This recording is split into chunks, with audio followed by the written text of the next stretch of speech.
है। और ये इंडोक्राइन की बात करते हैं तो ये रिलीज करता है इंसुलिन। इंसुलिन क्या करता है? तो इंसुलिन ग्लूकोज के लेवल को घटाता है। और ग्लूकोगन क्या करता है?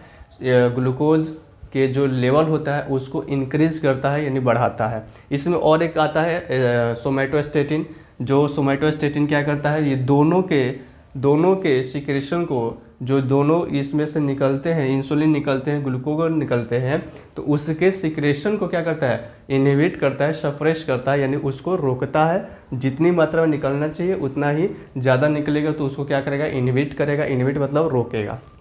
तो इसलिए याद रखिएगा इंसुलिन और ग्लूकोगन। और इसमें कुछ हार्मोन्स भी होते हैं जो हम हार्मोन्स वाले चैप्टर में इसको क्लियर करेंगे। नमस्कार साथियों, स्वागत है आप सभी का अपना YouTube चैनल पर। आई होप कि आप सभी अच्छे होंगे। तो चलिए हम लोग इस सेशन को आगे बढ़ाते हुए, यानी डाइजेस्टिव सिस्टम में हम लोग जो पढ़ रहे थे उससे आगे की बात करेंगे। तो पिछले वीडियो में हम लोगों ने डाइजेस्टिव सिस्टम के कौन से टॉपिक के बारे में बात किया था? तो लीवर के बारे में बात किया था। तो लीवर में हम लोग बात करने वाले हैं, अभी उसका रिविजन करेंगे, उसके बाद से हम लोग आगे बढ़ेंगे।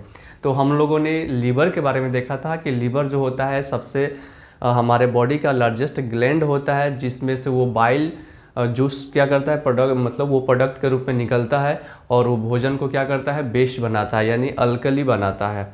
ठीक है, यानी जो हमारे स्टोमक में जो एसिड रहता है, वो जब फूड एसिडिक फूड होती है उसको वो अल्कली के रूप में वो क्या करता है? कन्वर्ट करता है। फिर पैनक्रियाटिक जूस होता है, उसको मिलता है वो फूड। उसके बाद से वो अपना एंजाइम्स निकालता है, उसके बाद से उस फूड को और तोड़ता है, और उसके बाद से हमारा जो फूड पार्टिकल्स है वो सिंपल फॉर्म में बनता जाता है, और इंटेस्टाइनल में जा कर के उसके अलग अलग पार्ट्स में भी पाचन होते हैं। और उस पाचन के उपरांत और शोषण होता है, एसिमिलेशन यानी स्वांगीकरण होता है, और उसके बाद से उसका वेस्टेज डिफिकेशन बाहर हो जाते हैं, यानी वेस्टेज जो होता है वो डिफिकेशन प्रोसेस के द्वारा बाहर हो जाते हैं।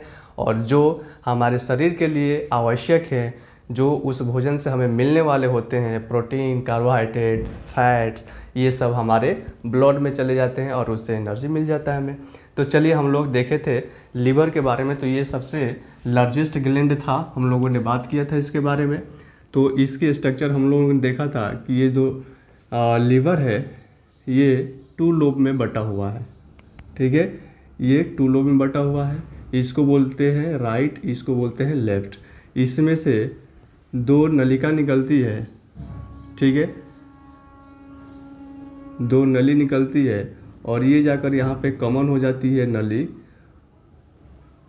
ठीक है, तो ये जब कॉमन हो जाती है तो इसको बोलते हैं कॉमन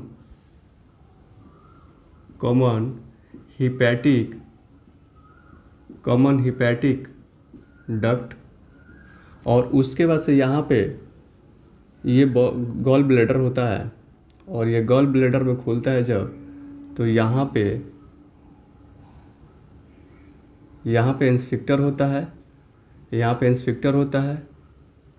ठीक, और इसका जो ये डक्ट और ये डक्ट जब मिलता है तो इसमें से क्या होता है? इसमें बाइल्स निकलते हैं इसमें से। ठीक है, बाइल्स प्रोड्यूस होता है इसमें से। तो जब ये बाइल्स इसमें मिलता है, ठीक है, तो इसको भी यहाँ पे बोल देते हैं कॉमन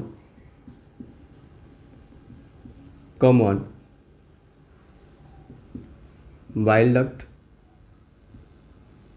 ठीक, कॉमन बाइल डक्ट। और यहाँ पे इंस्फिक्टर पाया जाता है, जिसको इंस्फिक्टर ऑफ बॉयडेम।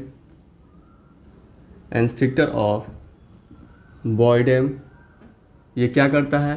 तो ये कंट्रोल करता है बाइल जूस को।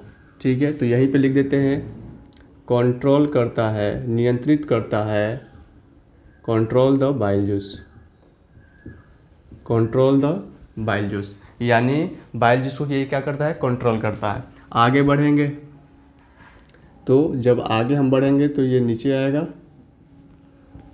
ठीक, और यहाँ से ये मान लीजिए ये स्टोमक का जो ड्यूडेनम ऐड रहता है स्टोमक के पाइलोरिक भाग से, इसको हम दिखा रहे हैं यहाँ पे। ठीक, यहाँ पे होता है पेनक्रियाज। ठीक है, यहाँ पे ये पेनक्रियाज होता है, मान लीजिए ये हो गया पेनक्रियाज, और ये पेनक्रियाज से पेनक्रियाज डक्ट निकलता है, और इस पेनक्रियाज डक्ट से पेनक्रियाटिक जूस निकलता है, और ये पेनक्रियाटिक जूस इसमें आकर मिलता है, और जब ये मिलता है तो उसके बाद से हम लोग ये ड्यूडेनम में क्या होता है, ये चला जाता है। यहाँ पे एक इंस्पेक्टर काम करता है, यहाँ पे एक इंस्पेक्टर काम करता है जिसको बोलते हैं इंस्पेक्टर ऑफ ओडी। यहाँ तक बात हो चुका था, ठीक। ये इसको पेनक्रियाटिक जूस बोलेंगे, याद रखिएगा, इसको पेनक्रियाटिक जूस बोलेंगे। पेनक्रियाटिक जूस का मतलब होता है जो अग्नाशय, पेनक्रियाज मतलब अग्नाशय होता है, तो अग्नाशय से जो एंजाइम्स निकलते हैं उसको पेनक्रियाटिक जूस बोलते हैं। ये गॉल ब्लैडर से यानी पित्ताशय से जो एंजाइम्स निकलते हैं उसको बाइल बोलते हैं, और यहाँ से दो नलिका निकलती है, इसको बोलते हैं लेफ्ट और इसको बोलते हैं राइट, और लीवर को हिपार बोलते हैं। लीवर को क्या बोलते हैं, हेपार बोलते हैं साइंटिफिकली। तो यहाँ पे ये राइट हो गया, तो लेफ्ट हिपैटिक हो गया, डक्ट कर बोल सकते हैं, इसको भी हिपैटिक डक्ट बोल सकते हैं, ठीक। और इसको बोलते हैं सिस्टिक, इसको बोलते हैं सिस्टिक, ठीक। यानी जो पित्ताशय है, पित्ताशय से जो बाइल्स जिस नलिका के द्वारा यहाँ पे कॉमन हिपैटिक डक्ट में मिलता है उसको सिस्टिक बोलते हैं, और ये जो लीवर से जो दो डक्ट निकले होते हैं उसको बोलते हैं लेफ्ट हिपैटिक डक्ट और राइट हिपैटिक डक्ट। तो याद रखिएगा, उसके नीचे आएंगे तो कॉमन हिपैटिक डक्ट हो गया, जब ये मिलेंगे तो ये कॉमन बाइल डक्ट हो गया। और इंस्पेक्टर की बात करें तो इंस्पेक्टर ऑफ यहाँ पे बॉयडेम हो गया, ये क्या करता है, तो ये बाइल जूस जो निकलता है उसको कंट्रोल करके रखता है। और ये क्या करता है इंस्पेक्टर, ये करता है कंट्रोल करता है, कंट्रोल द बाइल जूस को भी कंट्रोल करता है, एंड पेनक्रियाटिक जूस, और जो पेनक्रियाज से निकल रहे हैं जूस उसको भी ये कंट्रोल करता है।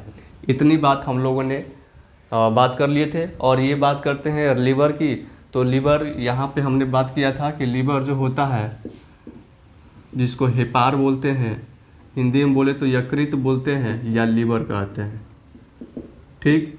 ये लार्जेस्ट ग्लैंड होता है, ये largest gland of the body होता है, यानी हमारे शरीर का ये लार्जेस्ट ग्लैंड होता है। उसके बाद से इसका वजन लगभग 1-2 kg से लेकर के 1.5 kg तक, यानी 1 किलो 200 ग्राम से लेकर के 1.5 किलो के आसपास होता है, ठीक। उसके बाद से हमने बात किया था इसके लोकेशन के बारे में। तो देखिए, ये जो लीवर होता है वो एब्डोमिनल कैविटी में होता है। जैसे मान लीजिए कि ये हो गया आपका स्टोमक, तो यहाँ पे होता है ये लीवर, ठीक। तो ये लीवर यहाँ पे होता है, तो इसको एब्डोमिनल कैविटी बोलते हैं। तो यहाँ पे लिखेंगे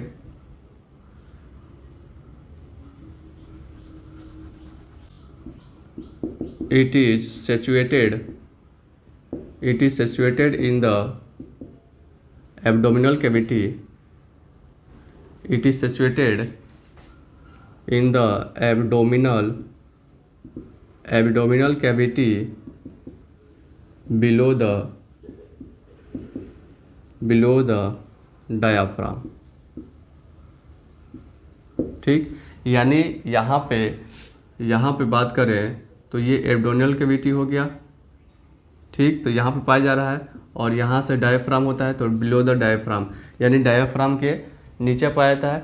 और डायफ्राम को यदि हम हिस्से में बांटे तो इधर हो जाता है राइट, इधर होता है लेफ्ट। तो हमने स्टोमक के बारे में बात किया था तो लेफ्ट साइड में बात किया था, और राइट में बात किया था तो लीवर, ठीक है। तो हमारे बॉडी के राइट साइड में लीवर पाए जाते हैं, लेफ्ट साइड में हमारे स्टोमक पाए जाते हैं। चलिए, इतनी बात हम लोगों ने पूरा कर लिए थे। अब इससे आगे आते हैं पेनक्रियाटिक पे।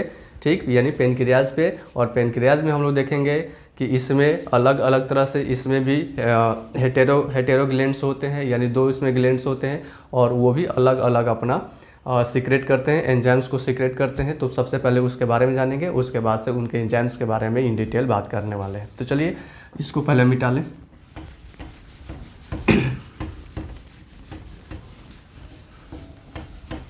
यहाँ पे याद रखिएगा ये cystic, common hepatic duct, common bile duct, sphincter of Boyden और ये sphincter of Oddi control the bile and pancreatic juice, ये याद रखिएगा, बहुत ही इंपॉर्टेंट होता है। तो चलिए इसमें हम लोग आगे बात करने वाले हैं पेनक्रियाटिक जूस के बारे में, या पेनक्रियाज के बारे में पहले देख लेते हैं, उसके बाद से उसमें देखेंगे क्या कैसे होता है। तो बात करते हैं पेनक्रियाज की।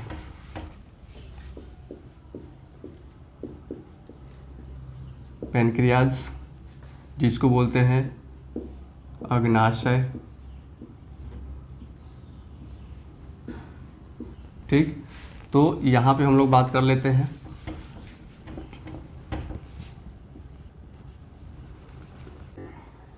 जो पेनक्रियाटिक होता है, जो पेनक्रियाज होता है, द पेनक्रियाज इज क्या होता है, कंपाउंड होता है।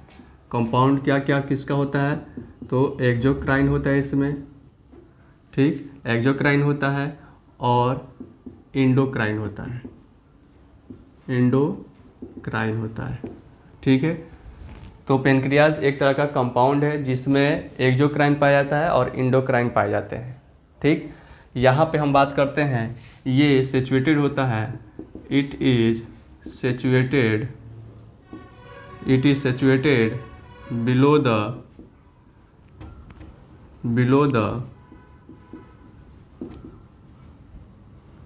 स्टोमक, ठीक, और या ठीक स्टोमक पाए मतलब स्टोमक के नीचे पाया जाएगा, या इसमें in the limbs of duodenum में बोल सकते हैं। जैसे ये मान लीजिए ये हो गया स्टोमक, ये हो गया ड्यूडेनम, यही तो पाया जा रहा है, ठीक। तो ये हो गया यानी in the limbs of duodenum, ठीक है। तो ये ड्यूडेनम, ये मान लीजिए यहाँ से पाया जा रहा है, तो ये सी शेप है, तो ड्यूडेनम ना लिख करके यहाँ पे सी शेप लिख लीजिए। चलिए आगे बात करते हैं। इसमें एक्सोक्राइन, ठीक, जो एक्सोक्राइन है वो क्या करता है, तो एक्सोक्राइन क्या करता है, ये एंजाइम्स को सिक्रेशन करता है, यानी रिलीज करता है, और एंजाइम रिलीज करता है, और ये कैसा होता है, ये अल्कली होता है, ठीक, ये क्या होता है, अल्कली होता है।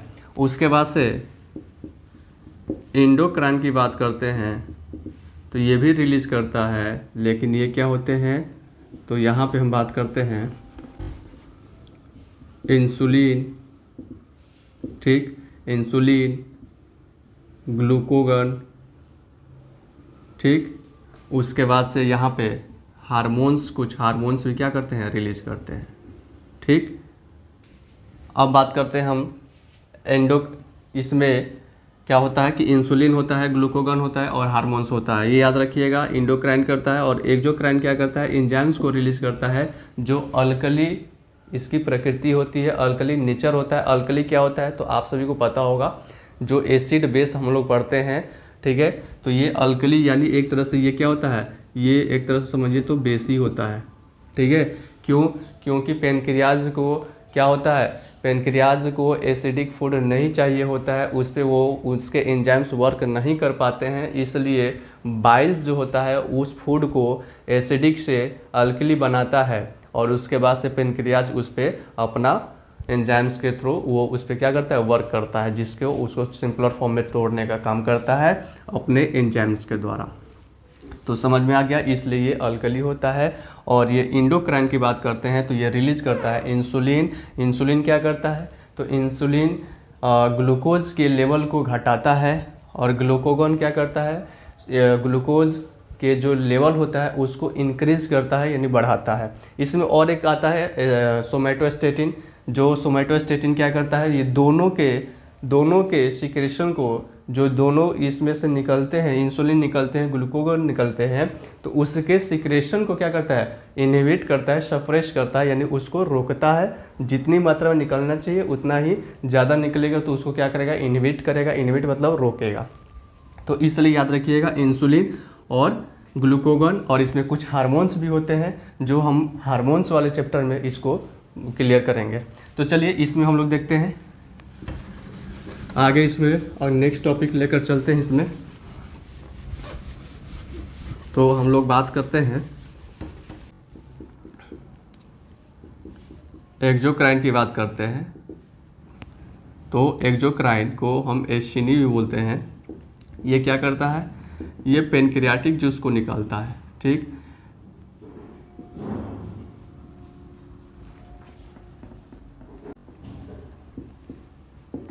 %90 ऑफ पैनक्रियाटिक सिक्रेशन, यानी ये लगभग 90% जो पैनक्रियाटिक जूस होता है उसको ये क्या करता है? निकालता है। उसके बाद से हम लोग बात करते हैं इंडोक्राइन की बात करते हैं। तो इसको बोलते हैं इस्लेट्स ऑफ लैंगरहेंस। ठीक, लैंगरहेंस बोलते हैं, लैंगरहेंस। ठीक, रिलीज हार्मोन्स, ये क्या करता है? हार्मोन्स को रिलीज करता है। रिलीज हार्मोन्स 1% ऑफ पैनक्रियाटिक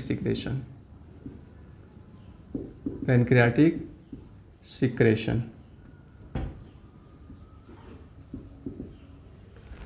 इसी में हम लोग देख लेते हैं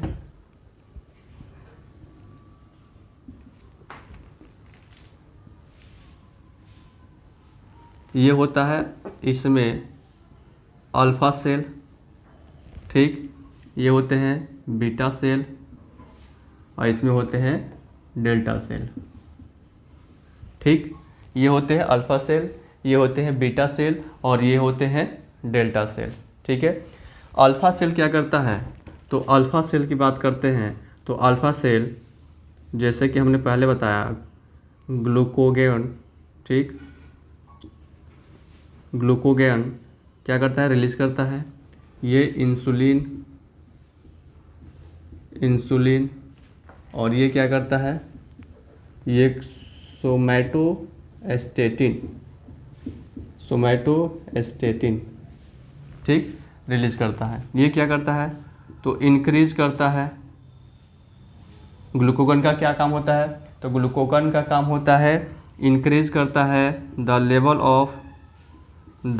ऑफ ग्लूकोज। ठीक, इंसुलिन क्या करता है? ये डिक्रीज करता है। डिक्रीज मतलब घटाता है द लेवल ऑफ ग्लूकोज। ठीक, याद रखिएगा इंसुलिन जो होता है, इंसुलिन की मात्रा जब घटती बढ़ती है तो यानी असामान्य होने की स्थिति में हम लोग देखते हैं कि मधुमेह रोग होता है, जिसको लोग चिनिया रोग बोलते हैं, यानी शुगर बोलते हैं। यानी इंसुलिन में गड़बड़ी होती है तो शुगर, जो मधुमेह बोलते हैं या चिनिया रोग बोलते हैं, वो हो जाते हैं। सोमैटोस्टेटिन क्या करता है? इनहिबिट करता है। इनहिबिट का मतलब रोकता है, या इसको आप सप्रेस कह लीजिए। Suppress the both alpha cell and beta cell. ठीक, यानी अल्फा सेल और बीटा सेल को क्या करता है? ये सप्रेस करता है, इनहिबिट करता है कि अब बहुत ज़्यादा आप लोग बना लिए हो ग्लूकोगन और इंसुलिन, अब ज़्यादा बनाने की ज़रूरत नहीं है, तो ये सोमैटोस्टेटिन एक तरह से समझिए कि इन दोनों को इनहिबिट करता है, सप्रेस करता है। ठीक है, हमने देखा एक जो क्राइन जिसको एस्सिनी बोलते हैं, ये पैनक्रियाटिक जूस 90% रिलीज करता है पैनक्रियाटिक जो सिक्रेशन के द्वारा। और ये इंडोक्राइन जो होता है इसको आइसलेट बोलते हैं, ISLT, आइसलेट ऑफ लैंगहेरेंस इसको बोलते हैं। और ये रिलीज हार्मोन्स 1% करता है किसका, पैनक्रियाटिक सिक्रेशन का, यानी पैनक्रियाटिक सिक्रेशन जितना होता है उसका 1% ये रिलीज करता है हार्मोन्स का। और ये पैनक्रियाटिक सिक्रेशन का 90% ये पैनक्रियाटिक जूस को क्या करता है, निकालता है। इसमें हम लोग देखे हैं, इसके फर्दर हम लोग यहाँ पे सेल की बात करें, यहाँ पे याद रखिएगा, सेल लिख लीजिएगा। सेल कौन कौन cell, alpha cell, beta cell और डेल्टा सेल। ठीक, अल्फा सेल क्या करता है, तो अल्फा सेल करता है ये ग्लूकोगन को निकालता है। और ये क्या करता है, ग्लूकोगन इंक्रीज करता है, यानी इंक्रीज मतलब बढ़ाता है, याद रखिएगा। ये क्या कर रहा है, इंक्रीज कर रहा है किसके मात्रा को, तो ग्लूकोज की मात्रा को। और ये क्या कर रहा है, डिक्रीज कर रहा है, यानी ग्लूकोज के मात्रा को क्या करेगा, डिक्रीज करेगा बीटा सेल। और डेल्टा सेल क्या करेगा, सोमैटोस्टेटिन इससे रिलीज होंगे तो वो क्या करेगा, इन दोनों के सिक्रेशन को क्या करेगा, इनहिबिट करेगा, सप्रेस करेगा, यानी रोकेगा। तो ये हो गया पेनक्रियाज के बारे में। ठीक है, अभी हम एंजाइम्स की बात नहीं कर रहे हैं, ये अभी हम लोग एंजाइम्स जैसे हम लोग ये इसको क्लियर करेंगे, उसके बाद से हम लोग देखेंगे कि प्रोटीन का डाइजेशन कैसे होता है, लिपिड का डाइजेशन कैसे होता है, फैट का डाइजेशन कैसे होता है, प्रोटीन का डाइजेशन कैसे होता है, ये सारा चीज़ हम लोग एक सीरीज में बात करेंगे। तो ये हो गया पेनक्रियाज के बारे में। तो चलिए इसको हम मिटा देते हैं।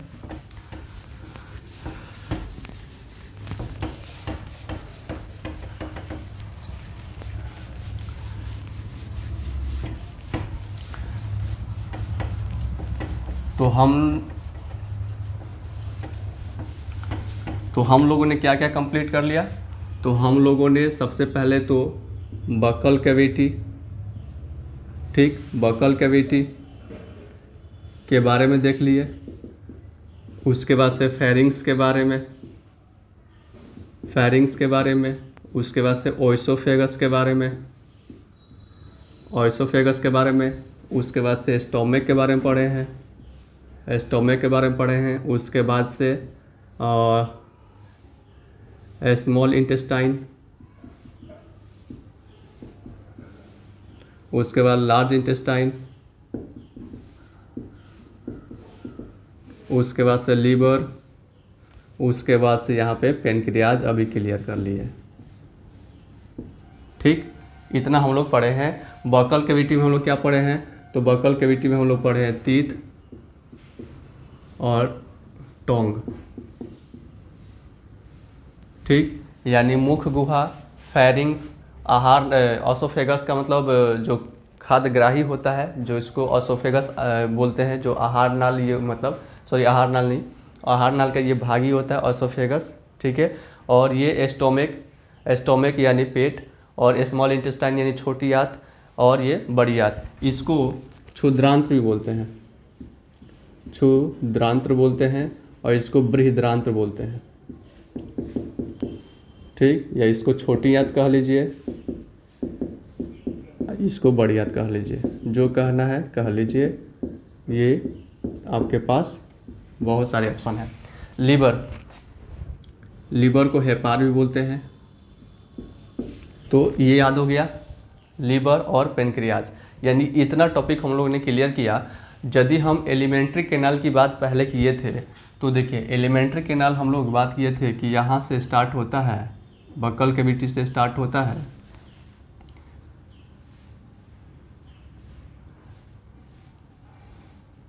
यानी यहाँ से स्टार्ट होता है, और हम लोग स्टोमक होते हुए,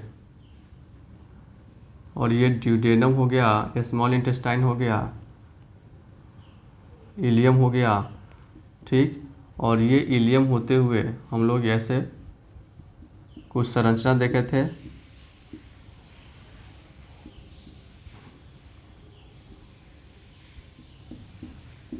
ये हो गया लार्ज इंटेस्टाइन, ये हो गया रेक्टम, ये हो गया एनस। यानी एलिमेंट्री कैनाल में हम लोग ये बकल कैविटी देख लिए, बकल कैविटी हो गया, फेरिंग्स देख लिए, फेरिंग्स हो गया, एसोफेगस देख लिए, एसोफेगस हो गया, स्टोमक देख लिए, स्टोमक हो गया, स्मॉल इंटेस्टाइन देख लिए, स्मॉल इंटेस्टाइन हो गया, लार्ज इंटेस्टाइन हो गया। उसके बाद से यहाँ पे लीवर भी देख लिए और पेनक्रियाज भी देख लिए। ये हो गया डाइजेस्टिव सिस्टम, यानी इसमें कुछ छूटा नहीं है। ठीक है, अब इसके बारे में हम एक एक करके बात करेंगे कि इसमें जो सलाइवा पाए जाते हैं वो कैसे वर्क करता है। उसके बाद से जो प्रोटीन का पाचन अलग अलग जगह पे होता है उसको हम लोग देखेंगे कैसे होता है। उसके बाद से जो गैस्ट्रिक ग्लैंड होते हैं वो क्या सीक्रेट करते हैं, वो कैसे वर्क करते हैं, ये सारा चीज़ हम लोग देखने वाले हैं। उसके बाद से इसमें क्या वर्क करता है उसको भी हम लोग देखेंगे। मतलब अब इसके बाद से हम लोग देखेंगे एंजाइम्स के बारे में एक एक करके। इसमें हम लोग एक एक करके इन सब का परिचय पढ़ा है और ज़्यादा कुछ नहीं पढ़ा है, तो इसलिए इन सभी परिचय को याद करते हुए और उसके बाद से जब यहाँ पे एंजाइम्स की बात आएगी तो उन सभी बातें जो एक एक ऑर्गन के बारे में, उसमें क्या होता है, कौन से साइड पाया जाता है, उसमें कौन सा डक्ट होता है, अब वो नहीं समझना पड़ेगा, वो आपके दिमाग में आ चुका है। और जैसे हम एंजाइम्स को बताएंगे कि कौन से रास्ते से किस तरह से जाता है तो ये आपके दिमाग में पूरी तरह से छप जाएगा।